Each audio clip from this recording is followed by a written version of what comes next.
Hello, and welcome to Easier Movement, Happier Life for you, your horses, and dogs.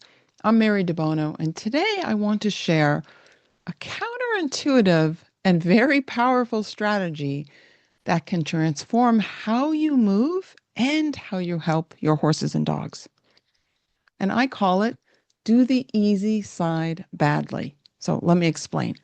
First of all, this strategy actually comes from Dr. Moshe Feldenkrais, who created the Feldenkrais method for humans. And it's really a groundbreaking approach to learning and movement based on how the brain and body work together. It's all about developing awareness. So let's think of it this way. Have you ever done a movement? Maybe you were doing like an exercise class or just maybe moving on your own, and you noticed that it was much easier or smoother on one side of yourself than the other.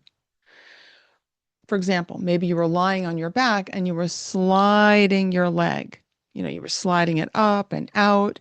Well, maybe on the right side, it felt super smooth, and on the left, it was a little bit sticky or maybe a lot sticky. Right? So we all have those kind of asymmetries, if you will.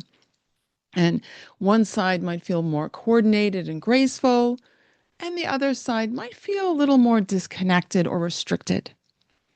And I hesitate, I would say probably never use the terms good side and bad side, but a lot of people do. A lot of people will say, oh, that's my good side or that's my bad side. Okay, there's a whole other reasoning but behind why I don't say that.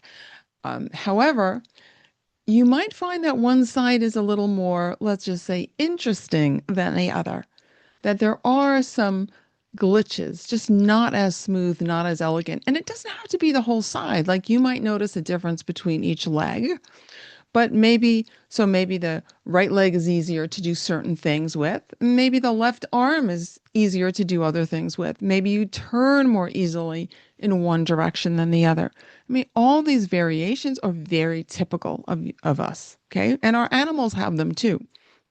Or maybe, for example, when you're riding your horse, you notice that your right leg always stays in place and the left one either creeps forward or creeps up. Maybe you lose that stirrup. Maybe you just don't feel like you could use that leg aid effectively.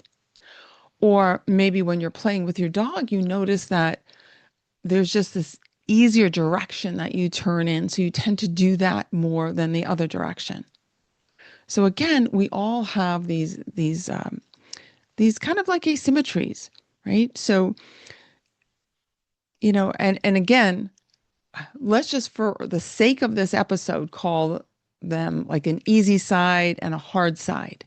But I would encourage you to stay away from terms like good and bad. Okay. So, so now what do a lot of people do? If they find that one side is more restricted, whether it's a leg, an arm, the way they turn, whatever it happens to be, right? What do? They want to work it harder.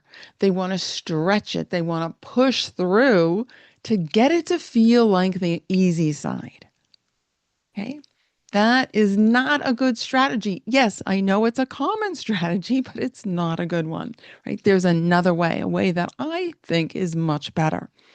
And this is the surprising strategy I mentioned. It's do the easy side badly on purpose. Okay. I know it sounds strange, right? It sounds counterintuitive, but stick with me. This strategy is rooted in neuroscience, and it can help your nervous system make big shifts without strain and without trying to fix anything. Okay. It's a completely different approach that's really based on learning. So here's the idea. When we do something, again, I'm going to use the example of maybe you're sliding your leg, and on the right side, it's easy, the left side, not so much. Right? What we do is, again, we push, we think, oh, I want the left side to feel like the right one does. So we push, we stretch, we strain. We just create more resistance. We actually create more problems, more anxiety in the nervous system. But what if you thought about this strategy? What if You did the movement on the easy side. You did it again, but this time you did it a little bit worse on purpose. So you intentionally made it feel not so easy. Okay, so stick with me. So you can do this by, for example, maybe you just simply hold your breath when you slide up your right leg. And you hold your breath. You do that a few times. Then you let that go. You breathe normally. And then the next time you do something else, maybe you tense your jaw, right? Kind of maybe grit your teeth. And then you slide up the leg. Maybe another time you curl your toes a little bit. You do something with your ankle even. You do some little change like that. Or maybe you tighten your upper back. I mean, there's countless ways that you can vary the movement and make it a little bit worse, if you will. Okay. Now, don't do anything that's going to hurt. Don't do anything that's unsafe for you. These are just playful explorations. You do a variation, you let that variation go, and then you pick up another one. Maybe it's the tensing of the rib cage or something like that. You do that one playfully, let it go, and maybe do 3 or 5 variations like that. And then this is what's so cool. Then you just let that go completely. Then you go back to the quote unquote harder side. In our example, we're going to say the left leg. And you just do it simply. You don't think about it. You don't try to do it correctly. You just do it. And I'm going to pretty much guarantee it's going to feel a lot easier than it did originally. Okay, I have been using this strategy for well over 30 years, and it has never let me down. I've used it with scores of people, right, across all kinds of spectrums of physical abilities and experience, etc. And it's amazing how it works. Okay. So again, when you go back to doing the challenging side, the side that we said was harder, right? You often notice that it feels clearer, smoother. And this is what's so cool about this, I think, too. Now you've given your nervous system the experience of the left leg feeling like the easy side. Okay. Because this is all about contrast, right? So now that side gets to experience a sense of ease relative to the right side. Okay. So now why does this work? Why did you suddenly get more coordinated on the left? Well, you gave your nervous system more information to work with. Right? Your nervous system wants to go towards health and wholeness. It wants that left leg to feel really smooth. Okay. There's no denying that. But the idea is we want to give it the right environment and then the right information so it can learn a better way.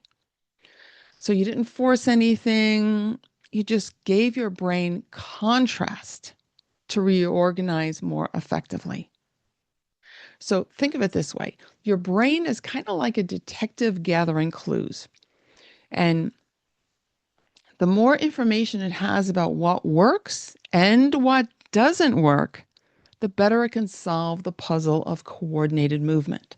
So that's what you are helping it do by purposely doing the right side, the right leg, we'll say badly, okay, but playfully, simply, comfortably, but badly. Now your brain is saying, that didn't work, that didn't work, that didn't work. Okay. Now, when you go back to doing the original harder side, right, the less elegant side, we can call it, right, now your brain knows more about what to let go, what to include, and how to, again, coordinate your movement in a healthier way. So, yes, your movement of that left leg suddenly got easier, all without trying to fix it, without pushing, stretching, or straining, which those things can cause a lot of anxiety, if you will, in the nervous system and lead to compensations, like more defensive restrictions. So let me give you another example of how this works. So just say you're a teacher.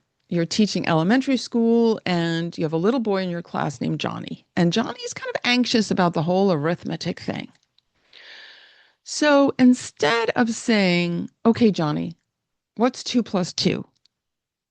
You say, Johnny, hey, give me 3 wrong answers for 2 plus 2. Well, now Johnny smiles, right? Now Johnny's like, okay, I can come up with wrong answers. I do that all day long. Right? So you took the pressure off. You made it fun. Well, now think about what has to happen in Johnny's brain. Johnny's brain has to actually engage with the correct answer more deeply to come up with wrong answers. Okay. So, um, and there's no pressure to be right. So this takes away that anxiety. Okay. When we try to get something right, whether it's a movement or a simple arithmetic problem, right, we're creating a sense of anxiety if that's, if we're prone to that. And instead, if we say, huh, how can I do that? How can I answer that badly? Right? Let me play around with some wrong answers. So that's what you're actually doing with the movement. So so again, getting back to Johnny and that little arithmetic equation there, that little puzzle, if you will, it's a game now, right? And it activates divergent thinking. It activates creativity. And it also lowers the stakes, which leads to better learning. You're creating much more of a learning environment. I cannot tell you how many teachers I've shared this with. And again, I want to give all credit to Dr. Moshe Feldenkrais, who created the Feldenkrais method. This is a strategy I learned in my training as a Feldenkrais method practitioner. And like I said, it has helped me with all different kinds of people. And again, it's kind of fun. It's so different than what we normally do, isn't it? So so again, just to get back to Johnny for a moment with that little arithmetic example, right? Every wrong answer he gives demonstrates his understanding of what is right. In other words, if he says, 22, 119, 8 million, maybe he says tree, but he's starting to understand those are incorrect answers. So he's getting closer to the correct answer. Okay.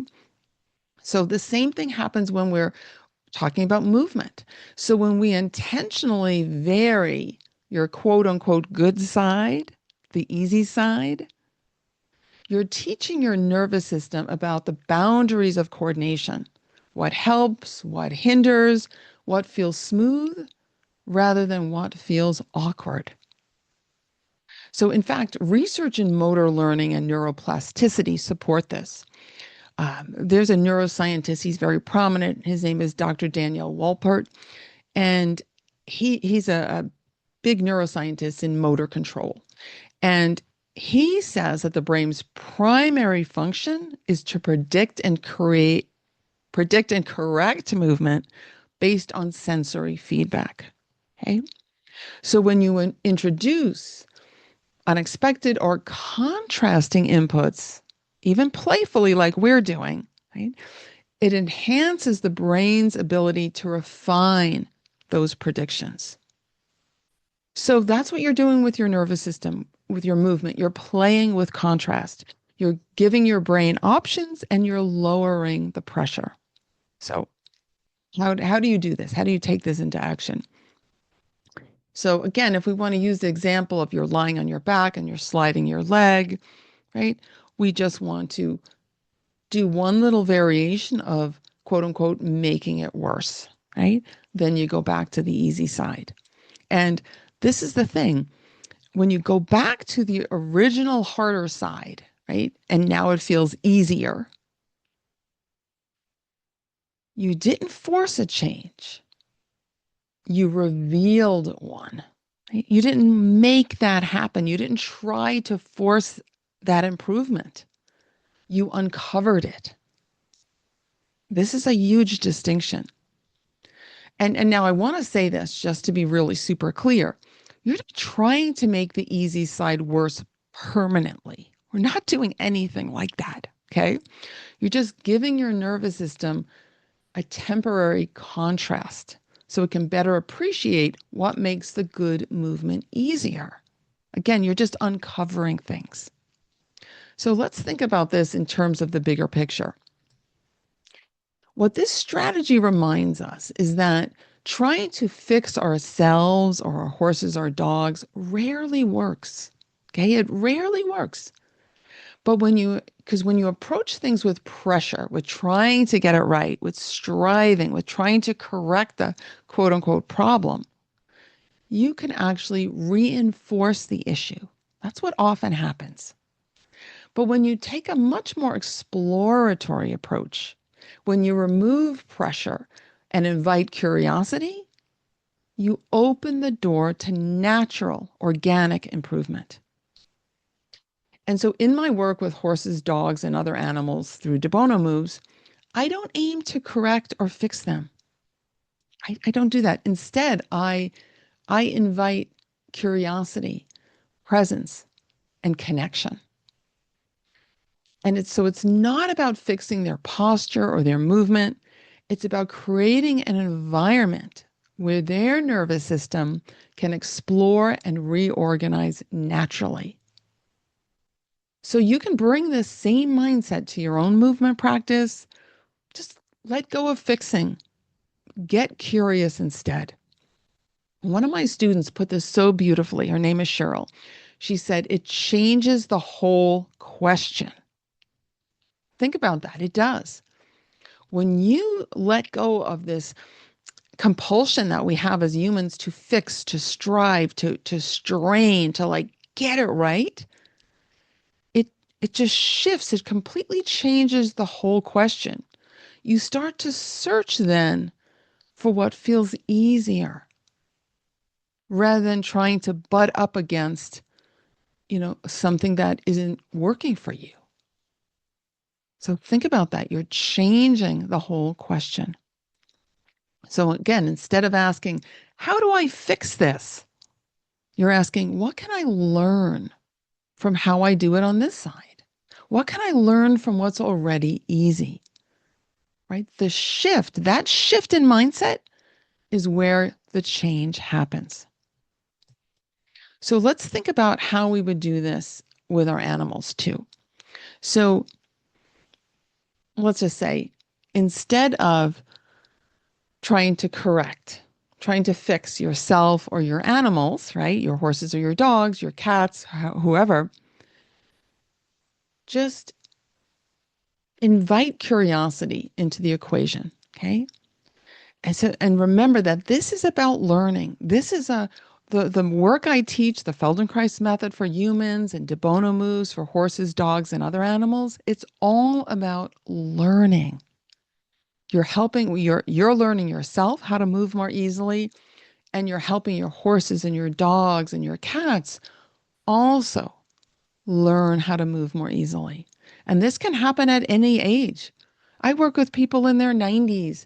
I've worked with really, really geriatric animals and also younger animals who've had injuries and or maybe were born with neurological problems. So this work can help. You can learn, basically, you can learn at any age or at any level of fitness. So instead of,